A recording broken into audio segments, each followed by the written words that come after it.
Levítico 5. E quando alguma pessoa pecar, ouvindo uma voz de blasfêmia, de que for testemunha, seja porque viu, ou porque soube, se o não denunciar, então levará a sua iniquidade. Ou, quando alguma pessoa tocar em alguma coisa imunda, seja corpo morto de fera imunda, seja corpo morto de animal imundo, seja corpo morto de réptil imundo, ainda que não soubesse, contudo será ele imundo e culpado. Ou, quando tocar a imundícia de um homem, seja qualquer que for a sua imundícia, com que se faça imundo, e lhe for oculto, e o souber depois, será culpado. Ou, quando alguma pessoa jurar, pronunciando temerariamente com os seus lábios, para fazer mal, ou para fazer bem, em tudo o que o homem pronuncia temerariamente com juramento, e lhe for oculto, e o souber depois, culpado será numa destas coisas. Será, pois, que, culpado sendo numa destas coisas, confessará aquilo em que pecou. E a sua expiação trará ao Senhor, pelo seu pecado que cometeu, uma fêmea de gado miúdo, uma cordeira, ou uma cabrinha pelo pecado, ou assim o sacerdote por ela fará expiação do seu pecado.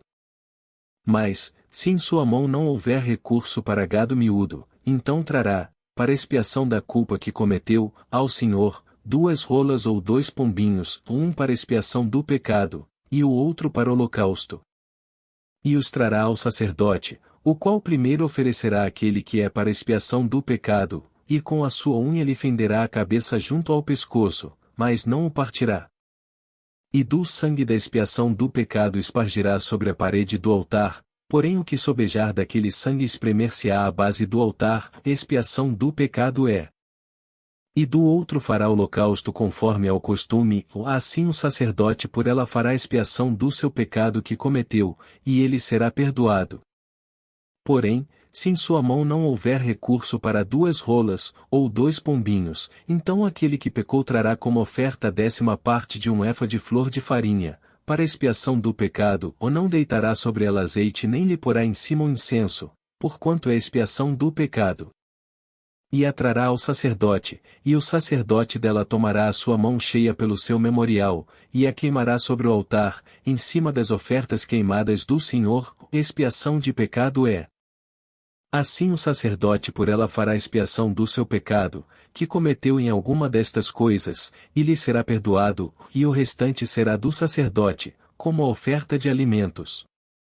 E falou o Senhor a Moisés, dizendo: quando alguma pessoa cometer uma transgressão, e pecar por ignorância nas coisas sagradas do Senhor, então trará ao Senhor pela expiação, um carneiro sem defeito do rebanho, conforme a tua estimação em siclos de prata, segundo o ciclo do santuário, para expiação da culpa. Assim restituirá o que pecar nas coisas sagradas, e ainda lhe acrescentará a 5ª parte, e a dará ao sacerdote, assim o sacerdote, com o carneiro da expiação, fará expiação por ele, e ser-lhe-á perdoado o pecado. E, se alguma pessoa pecar, e fizer, contra algum dos mandamentos do Senhor, aquilo que não se deve fazer, ainda que o não soubesse, contudo será ela culpada, e levará a sua iniquidade. E trará ao sacerdote um carneiro sem defeito do rebanho, conforme a tua estimação, para expiação da culpa, e o sacerdote por ela fará expiação do erro que cometeu sem saber, e ser-lhe-á perdoado. Expiação de culpa é, ou certamente se fez culpado diante do Senhor.